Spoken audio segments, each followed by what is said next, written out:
Saudara-saudari terkasih, apakah saudara sudah memulai hari ini dengan penuh sukacita dan punya niat untuk berbuat baik meskipun kecil? Semoga Tuhan memberkati niat baik saudara.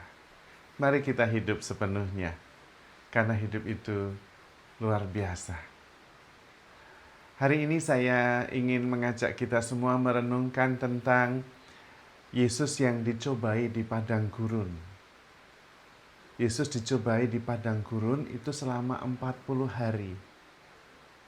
Dia berpuasa dan juga berdoa dan dicobai. Saya membayangkan orang yang bisa di padang gurun sendirian 40 hari dalam puasa, itu pasti kalau bisa bertahan, orang itu pasti luar biasa. Bagaimana bisa dia tidak berkomunikasi dengan siapapun selama 40 hari? Tidak mendengar berita apapun dari luar selama 40 hari. Dan dia dicobai oleh berbagai macam pencobaan. Yang saya bayangkan pasti pencobaan itu terutama dari pikirannya sendiri. Saya membayangkan ada banyak pikiran untuk menyerah, pikiran untuk lari, pikiran untuk melawan. Tetapi yang jelas Tuhan berhasil. Selama 40 hari, 40 malam, dia berpuasa dan berdoa. Saya membayangkan bahwa Tuhan mengamati, melihat, dan sadar akan pikiran-pikiran yang positif maupun yang negatif yang ada dan menyerang dirinya. Dan ini bisa menjadi cerminan bagi kita. Di dalam diri kita juga ada pikiran positif dan negatif. Kalau kita hidup atas dasar pikiran, kemungkinan kita justru akan dalam situasi yang sulit. Selalu bertentangan, kebanyakan negatif dan kebanyakan masalah survival. Dan memang Tuhan Yesus berhasil mengalahkan dorongan untuk survive saja. Itu berarti Tuhan berhasil mengalahkan godaan pikirannya sendiri untuk survive. Lalu saya membayangkan bahwa Tuhan berhasil karena dia bisa mengatasi pikirannya, bisa mengatasi dorongan-dorongan naluriah badaninya. Nah, ini berarti Yesus sadar akan siapa dirinya yang sebenarnya, yaitu yang ilahi, yang melampaui pikiran, yang melampaui tubuhnya sendiri. Karena itu, godaannya tetap pada survival. Ditawari makanan.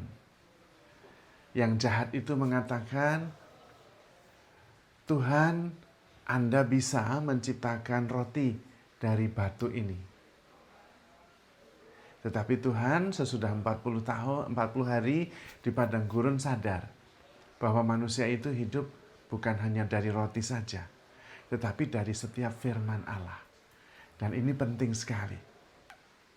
Selama 40 hari, 40 malam, kalau hanya mengandalkan makanan fisik, tidak bisa bertahan. Dan kemudian dia digoda untuk juga menggunakan kekayaan. Dan Tuhan sudah mengalami 40 hari, 40 malam. Kekayaan tidak punya arti apa. Tidak mempunyai arti apapun yang bisa membuat dia bertahan. Yang bisa membuat dia bertahan adalah kesadaran dirinya bahwa dia adalah putra Allah yang terkasih. Yang bisa mengatasi persoalan-persoalan pikiran, persoalan harta milik, persoalan yang fisik. Persoalan-persoalan survival saja. Demikian juga godaan yang ketiga tentang kuasa. Kuasa juga tidak bisa membantu apapun untuk bisa bertahan 40 hari 40 malam. Mau kuasa apa di situ? Karena itu Tuhan sudah mengalami sendiri. Dia tidak bisa tergantung oleh sesuatu yang berasal dari luar. Makanan, status sosial maupun kekayaan. Tuhan menunjukkan bahwa 40 hari 40 malam mampu ketika dia justru tidak mengandalkan sesuatu yang dari luar dirinya, tetapi sesuatu yang ada di dalam dirinya. Dan ini sangat penting bagi kita. Mengenal siapa diri kita, itu justru yang membuat kita bisa hidup sepenuhnya. Kita mengenal bahwa kita itu kasih tanpa batas, spiritual being yang tidak hanya memenuhi diri kita dengan makanan, tidak memenuhi diri kita dengan status dan sesuatu yang datang dari luar. Tetapi perjalanan mengenal diri yang dari dalam, yang sebetulnya di dalam diri kita sudah cukup. Kita sudah penuh, sudah utuh, tidak membutuhkan apa-apa. Dan karena itu bisa bertahan. Godaan dari luar tidak lagi bisa mengganggu. Justru kemudian Tuhan ketika keluar dari padang gurun mengatakan bahwa kerajaan Allah sudah dekat. Kerajaan Allah ada di dalam dirimu. Yaitu ketika kita berani masuk ke dalam diri, mengenali diri sebagai yang ilahi, sebagai kesadaran tanpa batas, yang ambil bagian dalam roh Allah sendiri. Karena kita adalah bait Roh Kudus. Kekuatan itulah kekuatan kesadaran yang bisa membuat kita bertahan. Bukan hanya hidup di dunia ini, tetapi bagaimana kita bisa membiarkan kehidupan itu menghidupi bukan diri kita sendiri saja, tetapi juga dunia di sekitar kita. Kita menjadi sumber kehidupan, sumber kasih yang berawal dan berpusat pada roh yang hadir dan bertahta di dalam diri kita. Ketika kita menyadari bahwa kita ada bersama dengan yang ilahi, kita mengenal kerajaan Allah itu, maka kita diminta bertobat untuk tidak mencari sumber-sumber kehidupan dan kebahagiaan di luar diri, tetapi dengan mengenali diri kita sendiri, sadar bahwa kita sudah cukup, sadar bahwa kita sudah penuh, sudah utuh, karena Tuhan ada di dalam diri kita. Ketika kita mencintai, hadir sepenuhnya, disitulah kita sebetulnya justru hidup di dalam Tuhan. Kita tidak lagi perlu mencari karena sudah mendapatkan.